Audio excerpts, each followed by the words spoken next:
Mir myśli się pokój. They're making zins here during World War II. Huh. Super cool. You get like the 360 of the city and everything too. Like every employee has equity like in the company, so everyone's like really just bought in and work. Everybody has equity? Yeah. $300 to go from like Manhattan to the airport. Don't ask me for more people on your team until you can prove to me why AI can't do it. What niche category would I get in if I had $1 million to play with? Right. So we are here at the office of Obvi.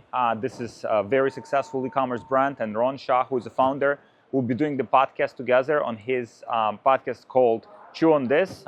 He invites experts. He also shares different tools that are working for e-commerce businesses. He also was speaking at our event in Dubai, Elite Mastermind, where we had over 230 e-commerce entrepreneurs coming together and brainstorm. And we'll just get on the podcast, we'll share some ideas, we'll exchange what's working for our businesses right now with AI, with all of the technology, all of the innovation that's happening right now. And it will be just an awesome conversation, so I'm looking forward to it.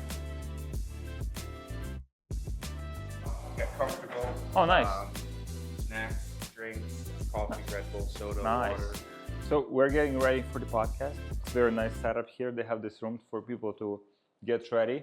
Also have some kind of the outline, the major things that we want to cover. I think we also would just like freestyle and go off topic to discuss things that are working right now. But some amazing topics we'll cover. We'll cover, what's working right now with paid acquisition, with funnels, with creatives, with multi-channel, with brand marketing and performance marketing, direct response versus brand, and just amazing topics that will be super valuable for you if you advertise, if you currently running a successful business, you want to scale it up further.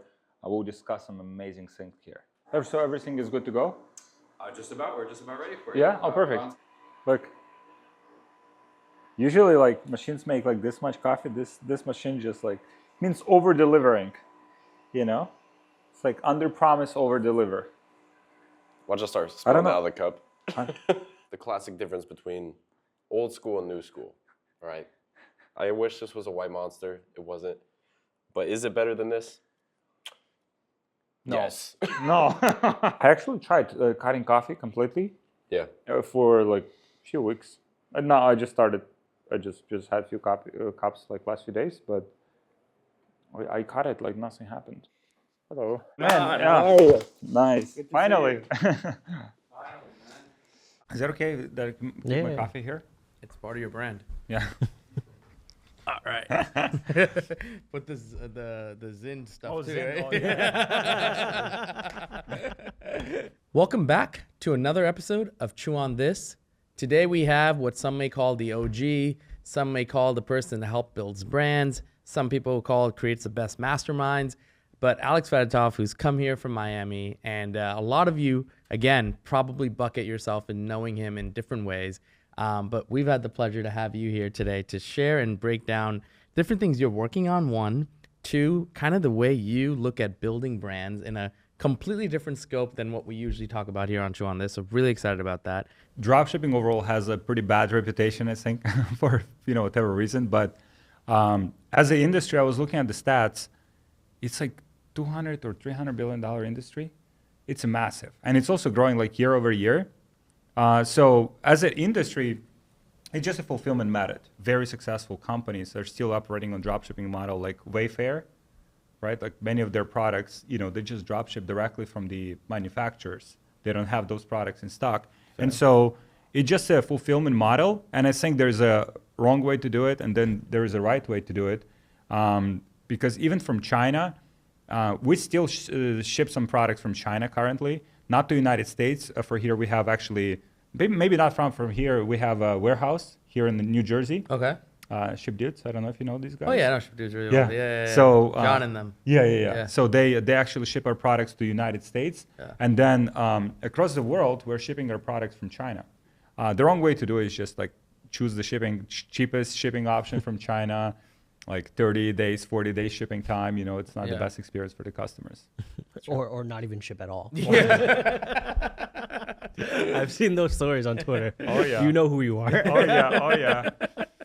Creatives, I feel like, have been changing over the last few years, right? We've seen these booms from, you know, the UGC creator, whatever's on, you know, trending on TikTok. Now I feel like, you know, the consumers that are very hip to this type of content are saying, oh, these are just ads now. Would love to get your take on how you view the landscape of ads, and what are the creatives that you see and that are performing well, and what should brands be doing? I think the creative strategy overall should be suited for a particular niche. Like, for example, if you're selling jewelry products, you can get away with like very short UGC pieces, just demonstrating the product, demonstrating the emotion, and that could work very well.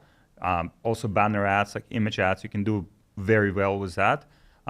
If you're selling the product that needs more explanation, then you know, the format of the ad usually needs to be longer. Like in our business, for instance, we operate in the beauty space, so we are using VSLs. So these would be between like 3 to sometimes 20 minutes videos. And there's a storyline there, either the story of the customer or even like a doctor that explains like a specific, you know, why, for example, your skin looks like why you're getting older, right? Like why your skin kind of like maybe some ingredients that you're lacking, kind of like explaining what is the root cause of the problem that you're having. And also in the process, discrediting all of the other solutions, because I think no matter what niche you take, we're all in competitive spaces. You guys in one of the most like competitive categories like that are out there. And so as part of like selling your product one way or another, you have to show like why other products don't work for people. What is that unique mechanism of the product that makes this product work that other products do not have, right? Could be a unique ingredient in the formula, could be how the product is made, could be where the ingredients are sourced from. So there could be like different kind of like little unique advantage points. So again, I'm just going to give you a topic, and this is like literally a super quick, like 30 to 60 seconds, just like riffing on that topic. Okay. If it's something you covered in the pod, you don't need to like reinvent the way you said it. This is just more of like a direct speaking to the audience as opposed to like the audience listening in on a different conversation. So it's just it'll be received differently from the audience. But it'll be like same topics. You know, some of this you've already talked about, and that's fine. Right after the recording, the guys hit me up with quick Q&A. We talked about funnels, we talked about AI, we talked about e-commerce, what is actually working right now in the space for our businesses, and it turned out into a very valuable session that I think you guys would really enjoy. I like to see what's working for people in similar niches, but also take inspiration from people that operate outside of my niche. Because let's say if I'm selling beauty products and everyone is selling beauty products, there was established kind of like, okay, we do this and we do this and we do this, kind of like everyone is operating the same, which means there is no competitive advantage that you can create. I like to borrow inspiration from other niches. So let's say if I'm selling a beauty product, I might look into systems or processes or some different workflows that people in a pet niche are using, or some successful brands that have scaled in other industries. I like to borrow them from there and implement it in my niche so that I can have the competitive advantage. So what's your framework for testing creative today? So with creatives, we like to test, number one, variations of the winning creative. Like we try to spend about 70-80% of our budget on testing variations of what's working right now.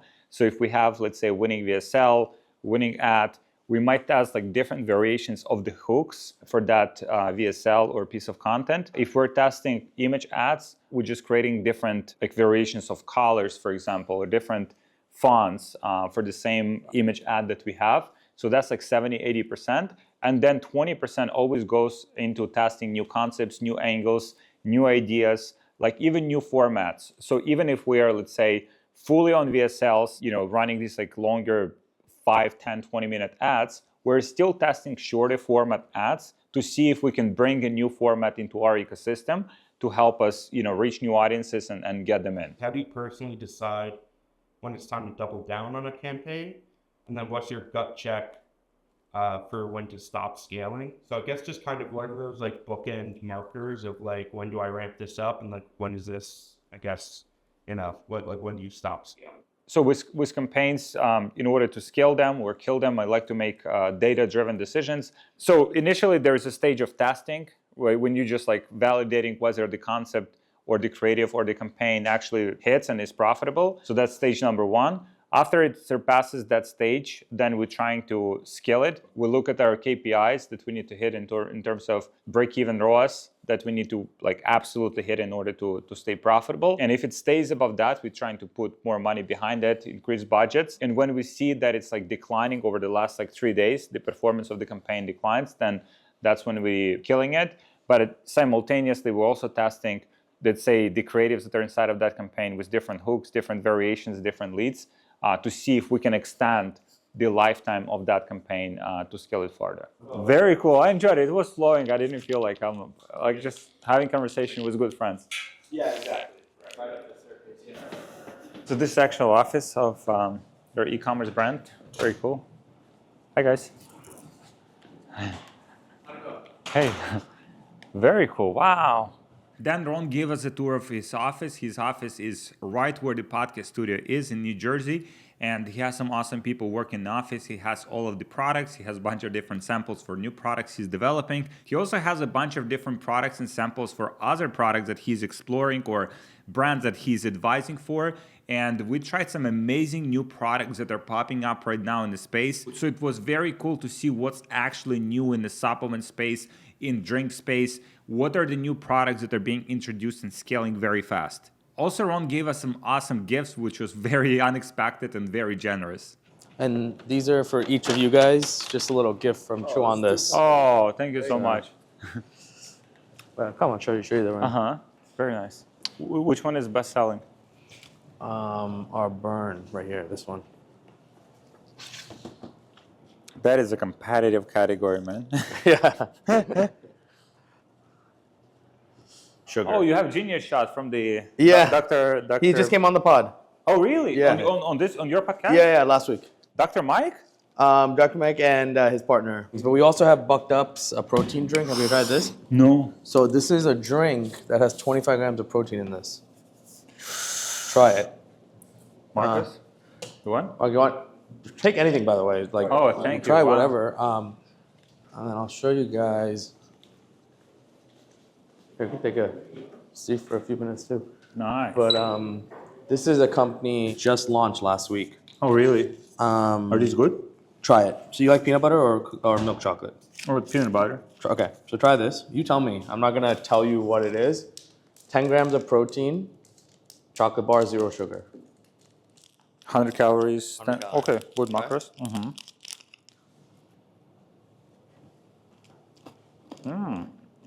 10 grams of protein, This not is bad. legit. Not bad, right? If you're a chocolate connoisseur, Oh, wow. like Yeah. this completely curbs your appetite. Marcus. So the founder of this was RX Bar founder, Peter Rael, and Really? I that's like the one flavor I'm not in love with, but try the classic milk too.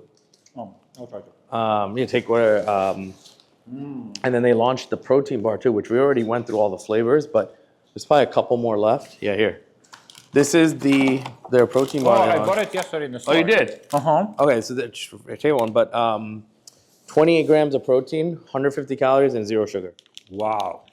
It's also theirs? Yeah, so this is 2 sister companies. So it's same owners. They operate 2 companies simultaneously? They started 2 companies simultaneously. Why? They wanted to basically both be CEOs. Whereas for RX Bar, it was always Peter. This one, Jared wanted to have his own too, but they're then presidents of each other's companies and co-founders. So it's like basically doing something with your partner that you did once, but like also both doing it separately, you know? So Wow, this is very good. You want to get into that category too? no, we don't. I love that category. I have a like I've been helping them with just their marketing and stuff. There is money? Yeah, you can't get in. You can't do well. You can get in this category without money. You won't do well. But they had money from the exit, no? Yeah, but they raised. They don't want to use their own money. They VC'd it, right? Like, why would you burn your own just to keep a little bit of equity? Like they raised on crazy valuations. So fucking good. Yeah, this is crazy actually. Just launched 7 days ago. Oh shit. Yeah. Okay. So you guys are like, we got the first batch. This is legit. And then the name is supposed to be, you're supposed to be like, what the fuck does this name mean? And That's exactly what I thought. the whole concept of it is, what the fuck do you mean 0 sugar candy that has 10 grams of protein? It's the same concept, right? Because when you see those macros, you're like, what? How's that possible? And this name is supposed to be, what is this name? How do you pronounce it? They put so much thought behind it. So much thought, man. So much thought. They're brand builders, right? And then they build good products. So they have and then the marketing was always the missing piece. RX Bar took a while, right? Because it was retail. Yeah. It was retail. Online, these are both building online. I think once someone tries this, people will buy this shit again and again. Of course. It's a great product. I would buy it. It has like some of those things of like palm oil and stuff. Yeah. But that's not like, if you're a person who doesn't eat palm oil, then you're not the target market. You know what I mean? You're the target market is who eats a Hershey bar, and is now saying, hey, listen, like, I can't keep eating Hershey bars because it's 26 grams of sugar. You know. So they know their demo 0. Holy shit. Did Dr. Mike talk about seed oils? Yeah, he did. Yeah, talking about seed oils. But no, it was a good episode from the sense of like the way their content strategy, YouTube first, all that was just phenomenal. Yeah. And then Nick Shaw, his partner, is really smart too. He's like the back end of RP Strength. Like just builds a lot of the engine that the app runs on. Yeah. So they're co-founders.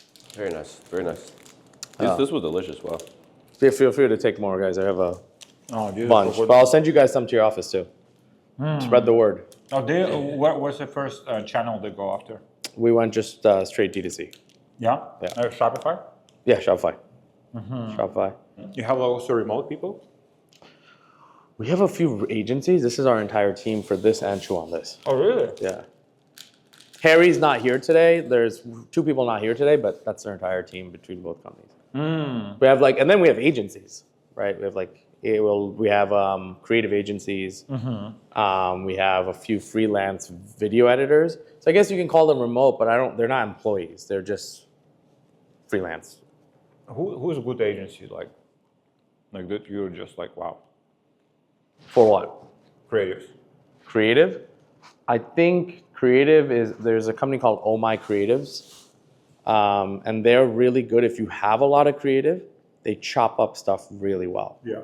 Like really well. And they give you like bulk. The thing about creatives is I think you need somebody that understands the word iterative rather than like just reconceptualize. Oh, yeah. Because people don't realize like iterative means just changing one thing, keeping everything else constant. Like you have to actually teach some of these agencies like, hey, this is not an iteration. This is almost a whole new concept, you know? But the people who do get iterative, I think so there's a few. Oh My Creatives.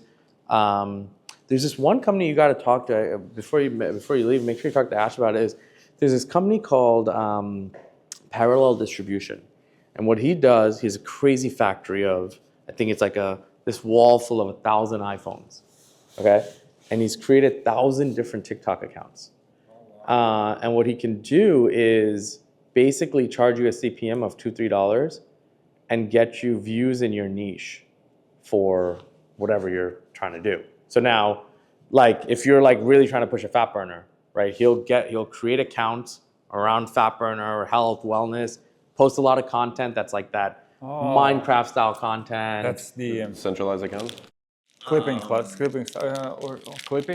or decentralized, right? Yeah.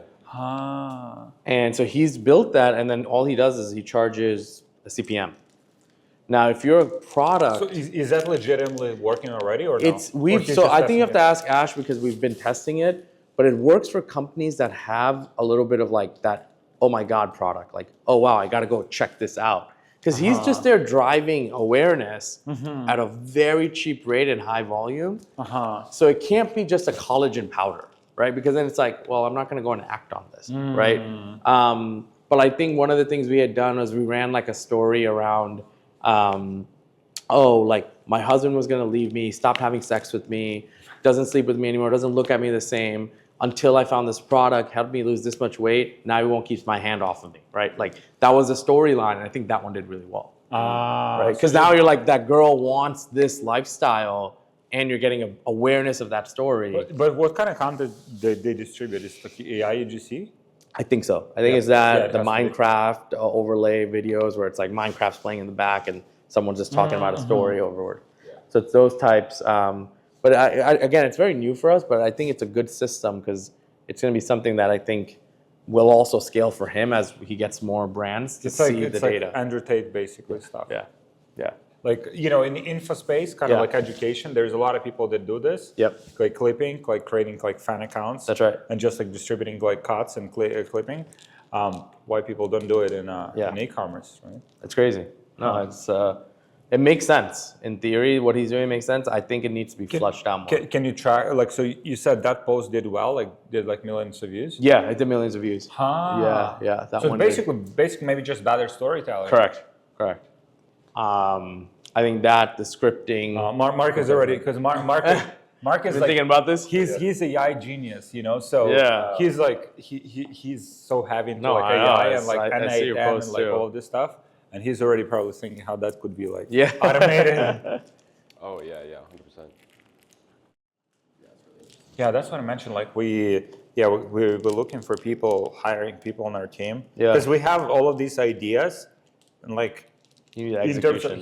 We need someone who actually would implement the AI into our business. No, it's true. Like all of these things, build them like. It's a great role, what you mentioned too on the pod, like the AI implementator. Like you need, it's kind of needed. Otherwise, it's everyone trying to figure out at their own pace, and you're relying on the extent of their knowledge to figure it out. And selfishly, if you're not a founder, you're not going to go too deep into it either, because it's part scary too. Yeah, because so you need almost a persona that's not worried about what it's going to do to someone's job, even though like that's human nature to think about. Like, you know, like I can't have my CX girl Madison look for AI that's going to do her job better and think that she's going to do a great job at looking for that, because that's also scary. Even though if she gets better, I can get her into more stuff. Yeah, it's not human nature not to think like that. I think about this all day long now that we've been integrating some of these AI workflows, and it's like the tech is evolving so fast. Oh yeah. If you have a team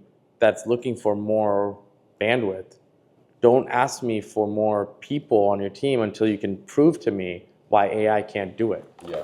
That was the enforcement. He doesn't have to enforce anything else. The thing is, you can't grow your team till you prove to me that AI can't do it. And now if AI can't do it, then you don't have to enforce anything because you need the help. I thought that was brilliant. That is the enforcement. You don't need enforcement. So just higher expectations. Yeah. Raise the standards. Raise the standard. But do it with like you feel free to have a budget for your department, but you can only use it if AI can't do it. I think that's really smart. I like that. You guys profitable on Meta? Me? Yeah, we're first order profitable on Meta. Oh, nice. Yeah. But the problem is like we don't have good retention because it's a fat burner. So we have to, first of all, we have to be first order profitable. But the other pieces is like we can't rely on the subscription and 30-40% you see in supplements usually. That's the one negative of our business is he has to be in the captain seat. He's been our media buyer and CMO and co-founder for all 6 years of the business. Wow. Right? But he can't get out of that seat because no one else is going to care about the fact that we have to keep acquiring. Right? So now that we're focusing on retail and like other places, starting to build up a better backbone. You have multivitamin there? Yeah, we have multivitamin. The thing is your hero SKU is your hero SKU, right? Like our hero is fat burner. So we sell 90% of revenue comes from that. So other 10%, it all sell, all the other stuff sells, but the product that works the most is the fat burner. The problem is people buy fat burners connected to a very short-term reason. I'm losing it for my wedding. I'm losing weight for the summer. You guys will probably have like very good April, May, June. No. We have a good month. Actually, January to April. April to May slows down. Memorial Day weekend to Labor Day, it's dead. Because you've already either mentally made your summer body, or you're going to say, this summer's not it. I'm going to enjoy this summer. I'll come back right after Labor Day. And then until holidays, you're kind of trying to get back to normal. Holidays comes, we get crushed again because now the holidays, you're going to eat bad, make bad decisions. January, you reset. It's the same cycle. I can tell you exactly down to the last penny how much revenue per day we're going to go drop down to. Wow. It's the same cycle, 6 years now. How is Amazon for you? It's good. Problem is our top seller, we can't promote because of fat burner. Oh, really? Yeah. Amazon doesn't like it? No, they don't allow you to, you can't run ads on fat burner. Huh. I know, I like it. He's going to come with 20 new ideas now. What niche category would you get in? You have like, let's say $1 million to play with. What niche category would I get in if I had $1 million to play with? Right. And e-commerce, not SaaS. And you cannot buy like Lamborghini, like so. Yeah. I would 100% probably go into like something in the sleep category. Sleep in what? Like gadgets or more like consumables? No, consumables. Yeah. But like something that activates in the two-step form. Like this company Zest that came out, which is you take a sleeping pill, but it doesn't put you to sleep or anything. It just sits in your body for 7 hours. And after 7 hours, it kicks in caffeine into your body. Oh. So like that business, I know is going to be $1 billion exit. So it's like Right? a lot of R&D and shit? It wasn't that much R&D either. But the thing is, it's just a concept, right? The concept is Taking freaking notes. genius. I think Zesta? similar is Z-E-S-T. Jin Zai is the founder. So I think similar to that, like when I look at sleep, anything that's very measurable for the person to be like, I like this routine, right? I think that's the stuff that has like the most stickiness. Is like this did something to my routine. Like look at Aura Ring, right? It's like I like knowing what's happening to me, etc. So I think anything functional like that. That's why I'm not big on like mushroom gummies and stuff because I think they think it's helping them with their focus. It's not consistent enough. So you see like these trends like, oh wow, mushroom gummies are great. And then it's kind of like, it tapers off. But like you look at categories like sleep or wake up, stuff like that, the stuff where you're like, this really did something. Look at energy drink category. The reason is like, gone crazy because of that. Over time, people just like into their routine. Baked into their routine. And I don't think anyone's disrupted melatonin, right? So I think if you look at a single ingredient base, the one ingredient that hasn't been disrupted for the longest amount of time is melatonin. All the other things has other things disrupting it, right? You have caffeine versus you also have like 10 other things that can help you with energy. So I think melatonin is something that is a deep focus and use case for everyone, but no one's really disrupted in different ways. So that's where I would go and do it. Because then also the reviews, like this made me sleep better. This is something I want to take every day. Like you habit forming, good reviews, actionable, like those are the things I would want to invest in. Right? Similar to why fat burners we love, because like I know exactly how my customer is going to react. The problem is I don't have habit forming because it's actually bad for you. Most 3PLs now, to be competitive, they don't even charge storage. They don't do check-in fees anymore. But then I see some people, like I'll go and like advise a couple of business. I'm like, why are you paying all these fees? Like there are 3PLs that's like commoditized now. Like you should just be paying pass-through shipping with a little margin and $1 for pick and pack, you know? Like that's what it's boiled down to. So that's good. Do you sell internationally? Yeah, we do. Yeah. Germany or which countries? Australia, New Zealand, UK. Not Germany, not Europeans. No, Europeans won't use fat burners. No? Not that much. They're naturally. The food quality Food's good. Food Quality's good. And they don't want to. Their positioning is to be more natural. Their positioning is to be, we don't need this. I'll make better decisions. It's the opposite of Americans, right? I'll make bad decisions, but I'll take fat burner. But yeah, we use Open Border for that. What it does? That guy's he's a beast. Yeah? He sold 2 companies, $4 million. Wow. Lumen and Meridian, men's skincare. It was 92%, the composition of the company, 92% international sales. Wow. So 92%. He is only it's an American company. He built those up, sold those, and he said, I want to make it easier for other people to sell internationally. So he started a whole company around it, raised a bunch of money, And now like Bloom, a lot of companies use Open Border. But he's in Miami, so you should just meet up with him. I think we can also go through many waves of recession in a short time, right? So it's like, oh, we're in a recession, but all right, last 3 months, unemployment is down, everything is up. So like, it's like, wait, are we out? Like, I don't think, it's kind of like you come to New Jersey now, there's no such thing as 4 seasons here anymore, okay? Seasons used to be a thing. We still call things seasons because we're used to saying that. There's no such thing as seasons, right? Like I know in a week we're supposed to expect snow, but over the weekend here, it was 81 degrees on Sunday, right? That's like, what is that? Are we in spring? Are we in summer? Or are we in parts of winter, right? So I think there are certain things like we use words like recession and we use words like seasons and we do get these themes, generalized things. I don't think those things are there anymore. I think we'll just, over time, will shape. Yeah. Why you decided to hire people in house? You like? I can't do remote. Yeah. I can't do it. I'd rather not work. Like I'd rather go and work at another company. I need people here. I need to be able to go up to their desk, be able to talk to them. And Ash is literally running everything on the marketing? Everything. And there's maybe one other person, but that's it? Yeah, just influencer.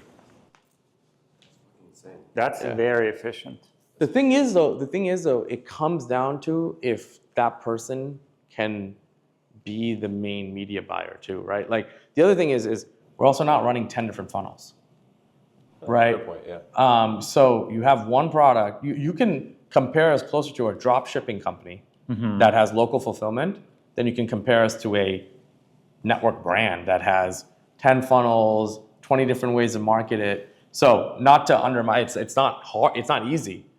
He takes on a lot, but it's also a different format of marketing. Yeah. That's efficient. No, that's in terms of the efficiency. No, it is extreme. That I'll agree. It's super efficient. But it's been like that forever. We just can't trust others. Like the three of us, my third co-founder, Ankit, he does all the branding and design. Ash does the marketing, I do ops and finance. Between us three, like logically and truthfully speaking, if the entire side of this office wasn't here, it's not like things would crumble. You can still keep it running there. This just makes it better. Right. That's almost a good kind of stress test though. Like if you ask yourself that question, like if we were to remove ourselves, would everything break? Or vice versa, if they were to be removed. The vice versa case is very interesting to know because then you really go and be like, maybe just these couple things won't be done, but those things I don't even know the value yet because they're research based or they're testing. Everything is like we're testing it. And then you realize that if I strip all that out, like what was my core value? It's actually pretty cool.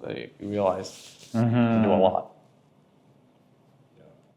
You also, I think, did a good job building a really scalable infrastructure from day one. Like the only reason Ash can do it, just him, is because you built it this way intentionally. I also think because us three co-founders could do all the other things that the others couldn't, it took away the stress of having to hire core roles in it early on. Because if you're starting to get into habit to hire quickly, because you have to, versus we didn't have to because almost every core, design, branding, ops, finance, marketing, all of that was taken care of by us three. So for like the first 2 years, we didn't even have an employee, right? And how much were you doing at the time? 5 million. So that time you didn't need anyone. And so then it's like you said, it's like now you're getting it because this will help. This will get better, maybe more efficient. But yeah, it's been fun. That's basically the guy who's has very big influence in tech space, very big YouTuber. We had to rush off to the next meeting, but before we left, we wanted to check out the studio of Marquise.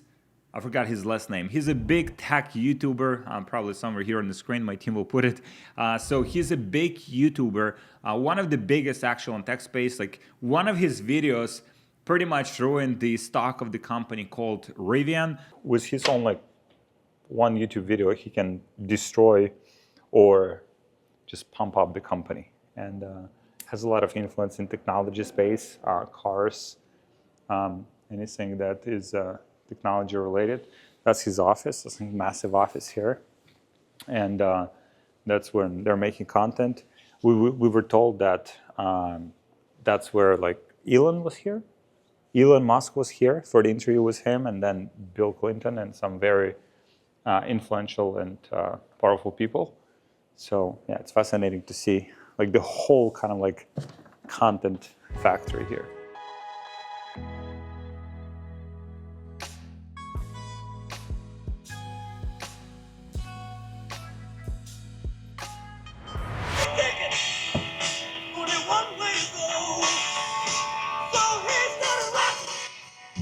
Would you live in one of these buildings? No. No? Why not? It's like Miami, but just cloudy all the time. And more people. You wouldn't live here in New York? No. It's like literally the definition of like city of like high performers. Miami, like, you know, just pussies live there. Yeah. People come there to relax and stuff. Yeah, there's definitely that part of it, for sure. Yeah. You like the weather in Miami? Yeah. You like sun? Yeah. I like sun too. I think without sun it gets like It'll get depressing. depressing, yeah. Yeah. I don't know how these people live in fucking Sweden. Oh. It's a beautiful country, but like, Netherlands. it's so cloudy. Netherlands too. Yeah. That's why Dutch people are like, okay, let's run some offers. Let's fucking move to Dubai. Yeah. Like back against the wall, shit. Yeah, Ron was asking me about the mindset like hacks. That's a mindset hack. Yeah. Just make your present so unbearable that you need to change it. It's a joke, but it's true. It's very effective. Right. I think we've been in positions where your current situation is so unbearable that you'll do anything to get out of it. Yeah. Yeah, I remember. Yeah. I was feeling this way in the factory. Did you feel this way at any point? Yeah, college. College? College, yeah. Why? I was just super duper broke, and I was losing like more money every single month. I wasn't even making money. I was losing money. With e-commerce? Yeah. Really? Yeah. For the first like 8 or 9 months. But like, I mean, the guy on Instagram told me I can be like a millionaire tomorrow. Well, He has I would pay that man a lot of money if I were you. Yeah? Yeah. He has a McLaren. He has McLaren? Yeah. Must be legit. Yeah, I think so. I like renting cars daily. Just like, you know, just squeeze it, just drop it. Yeah. Use it, abuse it. Scratch the itch. What does it mean? Scratch the itch? Yeah. I mean, it's like if you're really itchy, Itchy? so you scratch it and it like feels better. It's like you have an itch to drive a nice car. You just scratch it and it goes away. And then eventually it'll get itchy again. So we arrived at the restaurant. We'll have the dinner with about 7 founders who are all like in software, different tools, different technology to help e-commerce businesses make more money. And we'll just talk business. We'll just have a good time here. I'm with my bodyguard here, Marcus. And we'll just have a good time and we'll share some insights. Later that evening, we had a dinner with some of the amazing founders in New York City. The community in New York City is just like next level. In terms of the networking, in terms of the quality of people, we had some amazing conversations behind the scenes. Nothing was recorded, but the information that was shared at that dinner is just like mind-blowing. You won't find that information anywhere else, just like from the real experience of real founders operating real businesses that are massive, 8 and 9 figure businesses. We just exchange what's working, exchange little tricks and hacks with each other to help each other grow. I know there's like 3 of you guys. So Hell yeah. That's fucking sick. Thank you. Tom, sit. Let me introduce you to everyone. Hi, Rohit. Hi, what's your name? Rohit. Rohit, nice to meet you. Alex? Hello, hi. Huh? Roger, nice to meet you, Roger. Harry, how are you? What's your name? Harry. Harry, nice. Oh, we met last year. Nice. Good to see you, man. He's also building a SaaS, and him and Mark have been building a SaaS software in the AI and ad creation, etc. space. So he asked me like, hey, who are the best SaaS people to kind of get to know in New York because he's here in town. So just wanted to have a few of you guys to be able to come and meet. Obviously meet each other because it's been a while since I've seen all of you guys too. And she just wanted to take everyone out to dinner to meet, talk, learn. So I'll just quickly just go around, just name what you do. I think it'll just help break the ice, and that's the purpose too. So thanks for everyone taking time out. So we're going to the WAP. The next day was our last day in New York City. We're just running from one meeting to another. Everything takes so much time to go just from one part of the city to another. And we're just running out of time all the time. That morning, we drove straight to WAP, which is an amazing education company that has a software platform for content creators and offers many solutions for e-commerce entrepreneurs and for creators. WAP. You said we're going to the WAP. WAP. We're going to the WAP. WAP is this company that's very fast growing. It works with creators, provides them the platform to work with, and with courses, with content distribution, with clipping. There's many different aspects to what they do. It's very, very young company, but also very fast growing. And we want to meet with the founders. We work with them directly. We process some of our business stuff through their company, and we just want to see how they operate. I mean, what they did is basically what Andrew Tate did. Yeah, but they just productize it. Yeah. It's just genius. Yeah. I see many people are posting hiring clippers. You see on their Instagram stories, hiring clippers. They just send them all to WAP. Probably. Actually, probably that's what they do. Yeah. Yeah? Yeah. Ah, interesting. Have them register as a clipper on WAP, yeah. I mean, those CPMs, it was $2, $4, $5 even. Yeah. That's a lot cheaper than Facebook CPMs. Oh, yeah. It's just different quality traffic, though. It's pretty shit traffic. Yeah.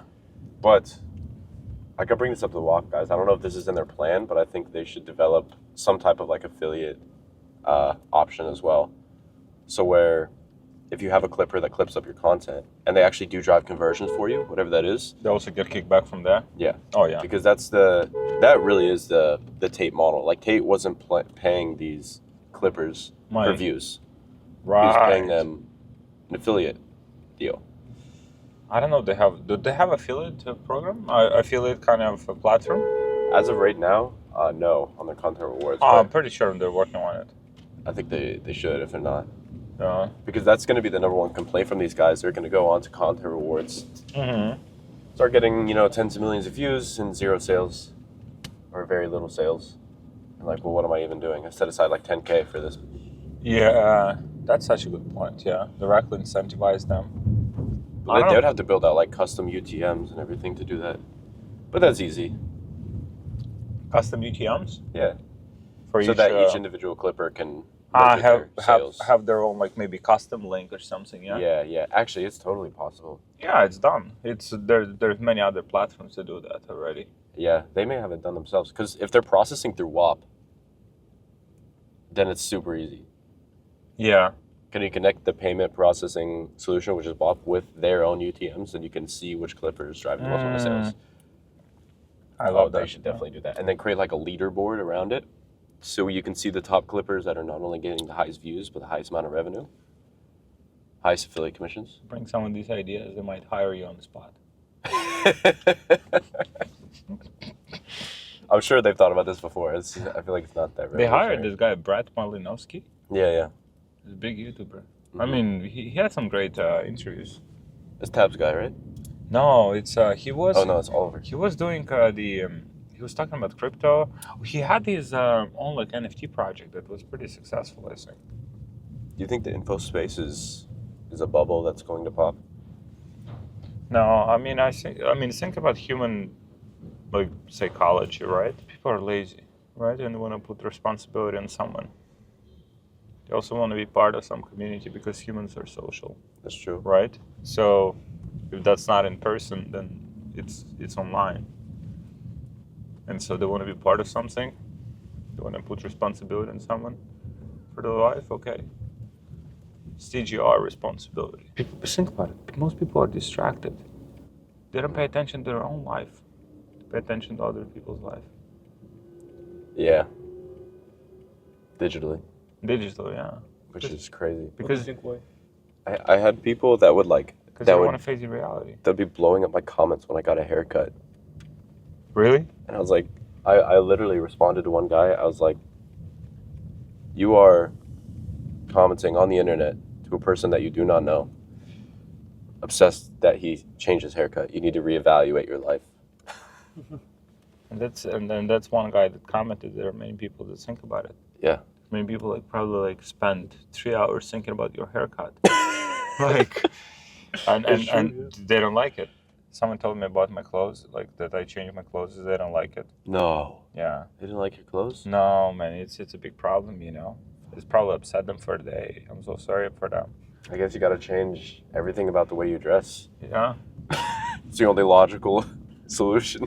The biggest online personalities, they just do something that some people like and some people hate, right? Yeah. So they have this like kind of like binary, like polarizing. They usually do something that's polarizing. Yeah. And the higher up you go in terms of how much like power and influence they have, the more polarizing they are. Yeah, like Donald Trump. You either love him or you hate him. Right, exactly, yeah. That's the test, the love-hate test. If somebody really has power, do they have a fan base or anti-fan base that either loves them or hates them? If you have those middle people, you're not. Yeah. You don't have that much power. So we are here. We arrived to WHOP headquarters. This is a company that provides a platform for content creators. I think Iman Gaji just recently invested in it, which is very cool. And we're here to meet with the founders to see how this company operates. They're doing the software, very fast growing, using a lot of technology. So they're innovating a lot of things with content creators, with content distribution. So excited to meet some great people and have some insightful conversations. This building is very fascinating. You can see they have like the old building skeleton here. Probably was some factory or something that's like very old. And then inside of it, they built this very cool modern building with like high ceilings and very like fascinating structure. They also have this, which is the, I guess like the metal things that hold the whole structure together. Many of these were factories. Like for example, the building we were in yesterday, it was like a shipbuilding factory. And this one, I don't know exactly what they did here. What do you think they're making here? Like guns? Cars. No. Guns, no? What? I don't know. I think they were making zins here. They're making zins here during World War II. What's up? Hey. Oh, yeah. That's all good. We're good. What's up, man? Yo, good to see you, bro. Likewise. How we doing? Good, great. how are you? It's a nice office, man. Yeah, no, appreciate you. You got the watch it on? Yeah. Here, they actually converted it to office space. So we were like tenant number 2 that moved in. Oh, wow. Yeah. So we were like the second company in here, and then I'll show you the office when we go back down, and then we're about to get another floor as well, just because we're pretty packed in right now. Yeah. You live somewhere here as well, like in Brooklyn? Yeah, that's my building right there, actually. Oh, nice. Yeah. Very So close. I live literally next door. So we give, and I'll take you guys to like the lounge up here, but we give $750 a month in rent stipend if you live within 4 blocks of the office. So a lot of people live like right around here. Nice. Just live right, like we do a bunch of stuff like that. And then here you can, so that you can see like the Domino Sugar logo is still on the outside of the building right there. And then here I can. So it's a brand new building? Yeah, exactly. So it was literally just sitting kind of like abandoned for around 100 years. And then they built this like glass interior inside of the actual brick. So when we go to the office, you'll be able to see like the original outside. That's crazy. No, it's cool. It's super cool. You get like the 360 of the city and everything too. Wow. Yeah, so we've got this little like co-working space up here. It's not only WHOP, so there's like 2 or 3 other companies in the building that exist up here. Then I can give you guys I like coming over here because I can show you guys like the OG WHOP office. So when the company started, if you see that little yellow building right there with like the brick, like the kind of taller one, right, like 2 blocks away, we had like a 2-bedroom in there that like 10 guys lived in, and it was like the office and like the the space. Like Cameron, you guys met Cameron, right? Like blonde hair. Yeah. So he was like living under like a staircase. Like it was just like pretty crazy. And then after that, we moved to that building. That's where our first actual office was. It was like still kind of like an apartment. Like you had to take your shoes off and everything. Like it was not real office vibes. And then back in last May is when we had like 25, 30 employees at the time, and then we moved to this building. And then we've been here for like a year. We have like 85 full-time employees now. So 85? Wow. Yeah, around so there. all here in the office? Probably around 80% in the office, and then around 20% that are remote. But the vast majority, like anytime we hire anyone, in the vast majority of cases are in person. Oh, really? Yeah. So we pay relocation, we move them out, we give them $20 Uber Eats credits for lunch, $25 Uber Eats credits for dinner. Like we pay for their meals. You get extra money if you live near the office. Like we do a lot of cool stuff to get people excited to work here. And so the developers, engineers are here? Yeah, you're gonna see all them. We have like 25 engineers in office. Wow. So they're just cranking because you guys use us on like the payment processing side, but we also have like the community hosting side as well. So a lot of them are working on like course hosting and chats and forums and stuff like that. And then we also have engineers that work on, the payment infrastructure, financing, all that stuff that you guys use. I haven't started with it, but I'm going to be using it. You would crush, dude. We're seeing we've been getting this past week a bunch of just like more info people rather than using it. Like I don't know if you know Ambro from Net Revenue, like Ambro DiPilato. He's like closing king on Instagram. He has like a sales he has like a sales agency. Like he just launched a clipping campaign and he just set like a really high CPM. Like he's paying $3 per 1,000 views and he's got in almost 1 million views in the past like 2 days just on like his content. He normally doesn't get like a crazy amount, so it's super cool. Yeah, that's super cool. We were just talking about that platform before we came over. And are you guys thinking of maybe introducing like some type of affiliate sponsorship, like kind of there as well? What do you mean? To where the Clippers aren't just incentivized to get views, but also to get like course revenue or something. Yeah. So who was I talking to about? I was talking to a book publisher about that because they sell their books on TikTok Shop, and they were like, how can we incentivize people to like affiliate our books on TikTok Shop? So we're going to see if we can add some type of like sale tracking attribution thing there. Yeah. And then also another cool angle we're thinking of doing is imagine if the people who watch your clips, it goes into your pixel and then you can retarget them with the actual ads. Like that would be pretty sick too. So that's like another. Is that possible? You'd have to like get the Clippers like using your pixel, like your conversion API in some capacity. I'm not super familiar with like how Meta works, but apparently it's technically possible according to one of our developers. You added all their Clippers like Instagrams to your business manager and added them to your pixel. And then you can retarget all them with your actual ads, like the people who are watching the clips. That'd be sick. That's fucking good. That would be a game changer because then it's like direct ROI on that stuff too. So yeah, sick. That would incentivize people even more. Yeah. Also, we're getting a bunch of like e-commerce brands that are doing it. So like if you know like Goalie from like TikTok Shop, it's like the biggest TikTok Shop brand. They just launched a campaign 2 days ago on it. They put like $50,000 in, or like Hostage Tape, if you know like the mouth tape brand. Like they did a big one, and what's cool about the Hostage Tape one is when they launched the campaign, they got 3 million views, and they actually sold out of their tape in the U.S. like directly from that for like the night. So they had to like they like didn't run another campaign until they restocked. Like it's wow. We were just talking about this yesterday. So e-commerce is applicable to e-commerce as well. Yeah, a lot of e-commerce are using it now. Oh, that's interesting. Especially like the ones where like Hostage Tape's great because like people were clipping up Joe Rogan talking about it and Logan Paul wearing it, and it builds so much awareness that the second you see an ad, it's like, hey, I already saw these videos of these celebrities I look up to wearing it, and now I'm just gonna buy. The way I see it too is like. For my generation, like trust is so low. Like for me to buy something off like a cold traffic ad would take, I can't imagine myself doing it. Like it's just like, it would take a lot of repetition and trust building that I don't think I would even buy into. But what's cool about clipping is it just builds this aura of legitimacy and authenticity and kind of like organic interest around it, where when you see the ad, it's like, hey, I've seen 20 other reels showing this product. It's probably something to it. I'm gonna check it out. So that's the angle I see that really helps on the physical product side. Yeah. You can't use it because like the sun comes through and it makes it like a greenhouse. So it gets like 80 degrees in there. It's rough. And the coolest part of up here is for some reason they made the bathroom look like a nightclub bathroom for whatever reason. So it's just like the nicest bathroom of all time for like an office building for no reason. Yeah. Look at this bathroom. It's crazy.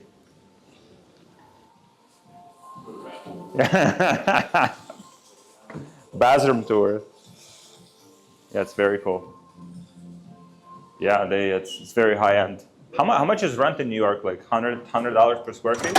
Yeah, something about that. I don't know the exact. I know how much we pay total for the office, but I don't know what the square footage is. So I'm not positive. I'm just curious how that compares to like Miami. It's definitely more expensive here. We're like a little bit cheaper because we're not in like the city. We're in like Brooklyn, but it's still like we're close enough. It's the same thing. And this is like a very new building. Like there's there's like an Equinox in this building, like there's amenities. So really? Yeah. They just opened an Equinox in the building. So we got all of everyone who works with us has like an Equinox membership we pay for, like. Oh wow. Yeah. So it's basically, I mean, people just almost like live here. People live here, yeah, for sure. But it's also like everyone here is like super bought in. Like every employee has equity, like in the company, so everyone's like really just bought in and Everybody has equity? Yeah, regardless of your position, like everyone. I mean, obviously there's like varying amounts, but everyone gets some piece of the company. Wow. Because it's just like otherwise, it's like you're focused on like growing the company. They're focused on how do I finish my to-do list and go home for Friday. Like it really gets everyone super bought in.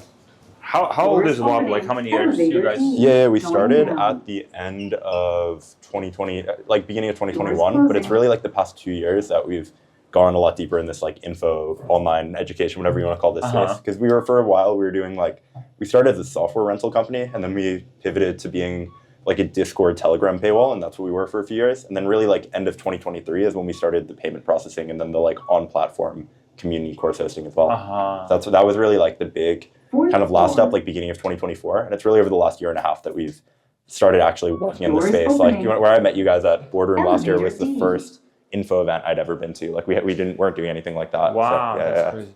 I can give the quick tour. So, wow, what an art! Yeah, we got all this. We painted. That's a custom art. Yeah, we painted these when we moved in. So it was all the engineers did that one, and my team did. Like the growth did this one.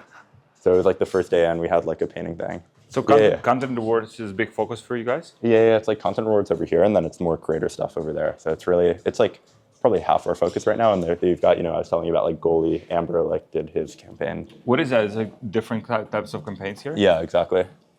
So like goalie did one for faceless content, one for UGC. Man, e-commerce. If you apply this shit to e-commerce, yeah, it's gonna go crazy. Yeah. It's gonna do very well because like was e-commerce the biggest like cost in e-commerce business, like acquisition, So if you help them with acquisition, you can quantify it. And the CPMs are so much cheaper. Like they're getting like a $1.50 CPM. Like you're not getting that anywhere else. No, they're not. It's like a little different because you don't have like the direct call to action. But as long as once you combine it with they're doing so many TikTok shop affiliate things. It's like you see 2 videos on Gully, you swipe one more time, you see an actual ad to buy.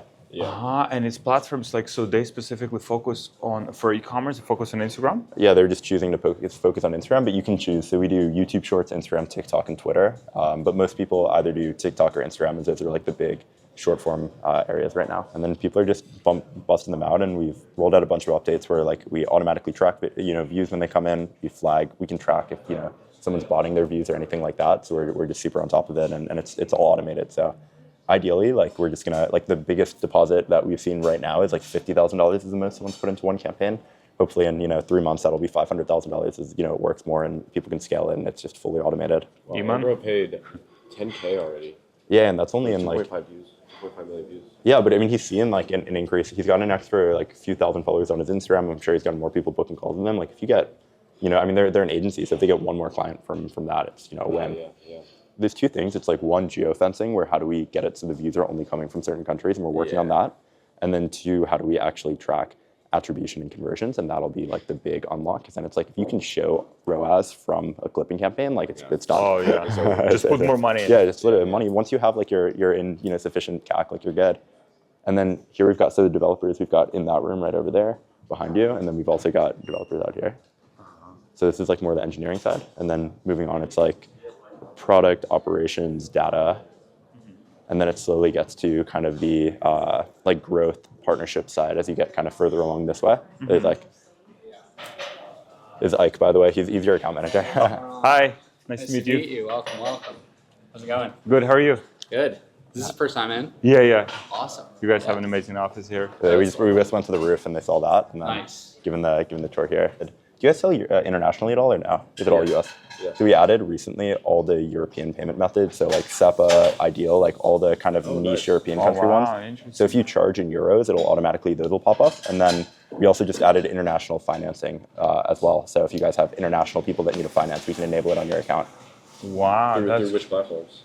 It's called Split It. It's a pretty proprietary one. We actually got introduced. Do you guys know publishing.com? Yeah. So we got introed through them. They have Split It has like a $10 million a month processing minimum to use them. So publishing's they're just like the biggest offers. They're like they qualified and they entered and we got we're like their partner in the education space to onboard accounts. So if you guys use like Klarna and stuff with us, but that for that it's like they have to do like a credit application. Yeah. What Split It does is it's pretty much like when you go to like a hotel and they like pre-auth your card to make sure you can like afford damages, all it does is it pre-auths your credit card to make sure you could technically like afford the full price. So have you been like approved for that line of credit already? And as long as you have, it lets you do a split pay, like a 2 pay, 3 pay, up to a 12 pay with 0 interest, and they give you the full amount up front. So it's literally just like a split payment, but they just give you the full money up front. Wow. But they have to like make sure that you could like technically. It's just like, but like most people have pretty high credit limits, more disproportionate to their credit scores. Right.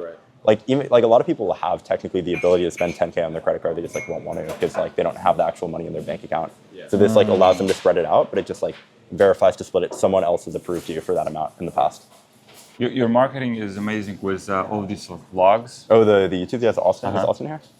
I don't know if the guy who runs it. We send him on the road. He's almost never here. Well, it's been cool.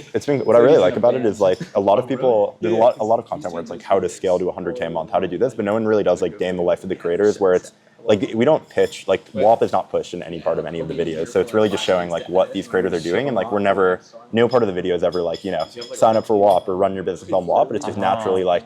The perception is by running my business on WHOP, my lifestyle will be similar to these creators because that's what they're doing. So that's really been like the angle, and yeah, people have. It's been doing really well. We have some cool ones coming out as well. Yeah, and then there'll be more marketing because Iman's doing like a big live challenge at the end of this week, which would be good. The Make Money Online challenge. That should be cool. He's doing a big giveaway too. There's gonna be like a challenge where if you make the most money, you can win like prizes like McLaren or like Rolexes or a bunch of stuff. It'll be really cool.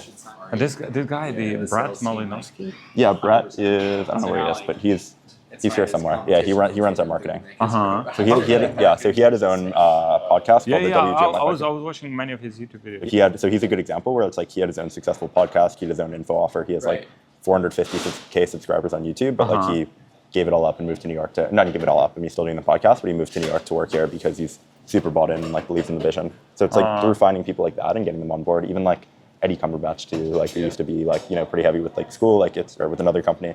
So you hire a lot of very entrepreneurial people. Yeah, 100%. Everyone, pretty much like 80% of the company ran their own business before. I mean, I met Cameron and Steven when we used to resell shoes back in the day when we were like teenagers. Like it's like a lot of the company used to do that.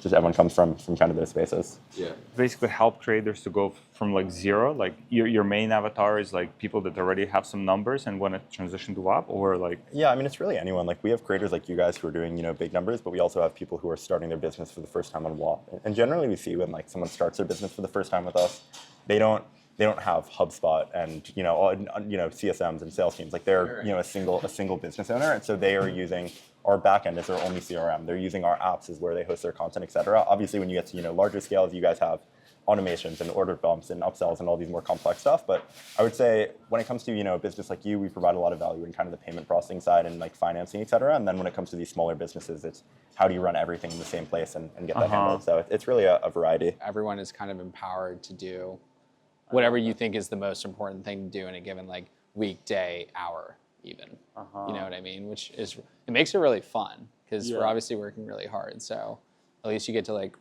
put your focus into something that you're passionate about. Right. Yeah, I love that. How are you guys able to like attract the talent that you have here?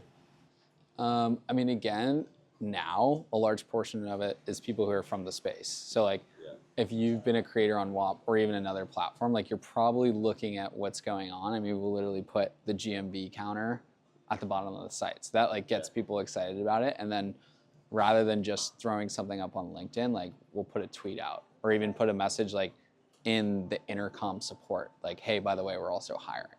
So that way, like there's this huge inbound flood, right? Of people who like, they already know literally everything about us and like they've probably been following along and now they're just like so it's not just like totally cold people.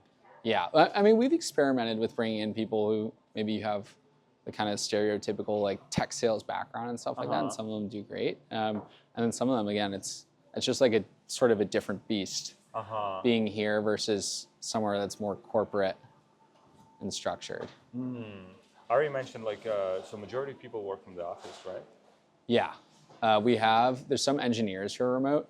Other than that, like all the sales team for the most part will be in their one other room so that you can hear each other's calls and get feedback that way. And then on my end, like account management, if you guys have an issue, I don't need to hop on Slack. I like walk over there and be like, yo, like let's change this. And it just makes everything. Feedback loops are a lot faster. It's so much faster. I love that.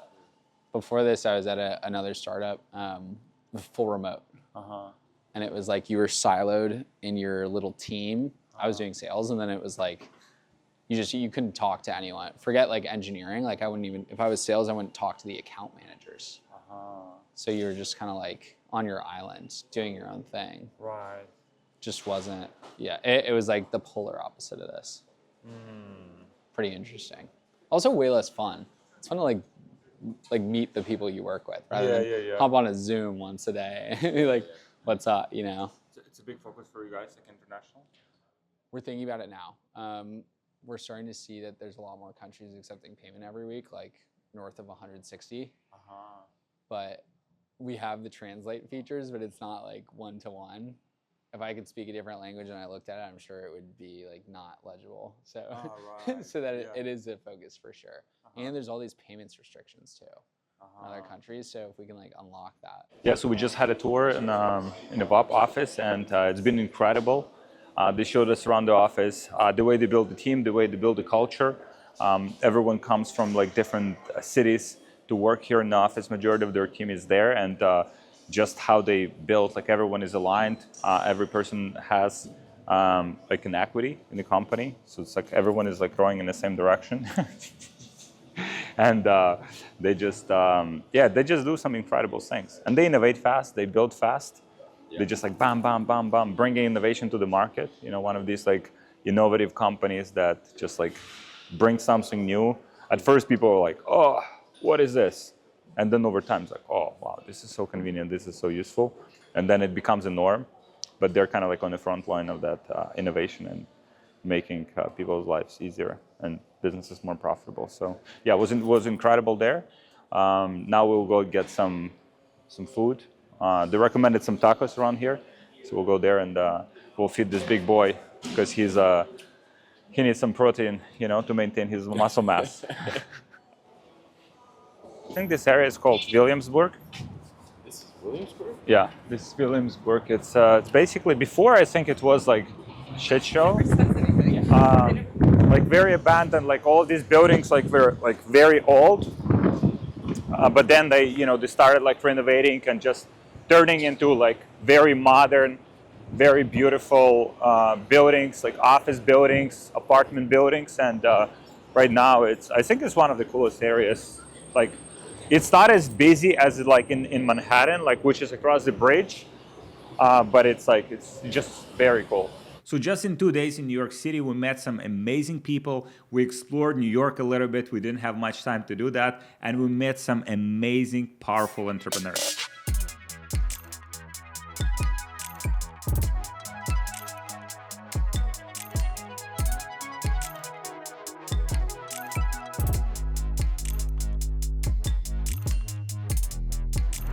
So we are here, we'll go check out the Grand Central Station. Mark has not seen this, I think. And we'll go check out the One Vanderbilt, some places around here. We only have so much time before our flight back to Miami, so we'll just go and explore and see some cool spots around here.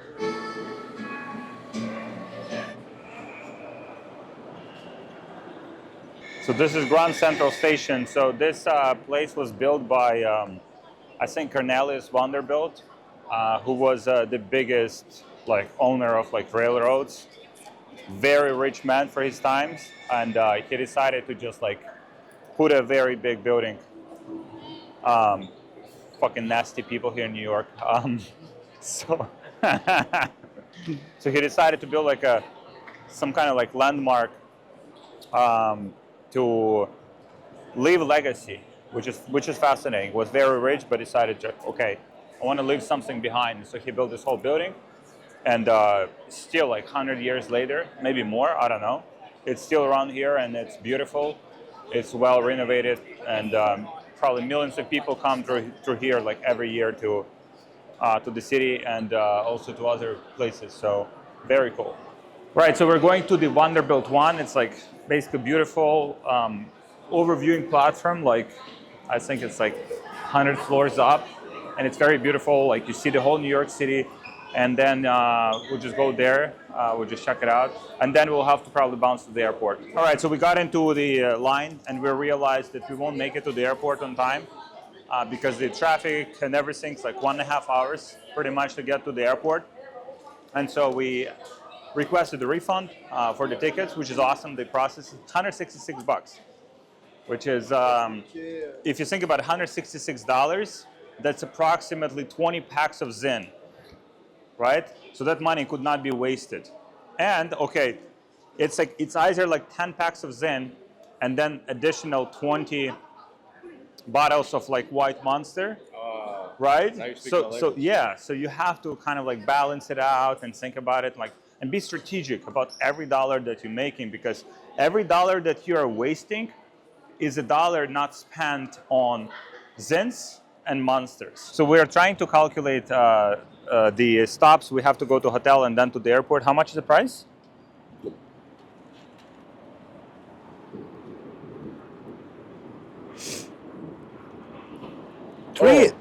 Oh, I just confirmed it. $300. $300 to go from like Manhattan to the airport. So let's say you travel like both sides, let's say every like 2 weeks. So that's like $1,200 just for fucking Uber. It's basically cheaper to fly. So you can go from here to Miami for probably cheaper than $300. Oh yeah, one way, yeah, probably. Right? Holy shit. Let me know in the comments which part of this video you like the most. If you have any questions, if there's anything I can help you with, just drop it below in the comments. Would love to help you and connect with you.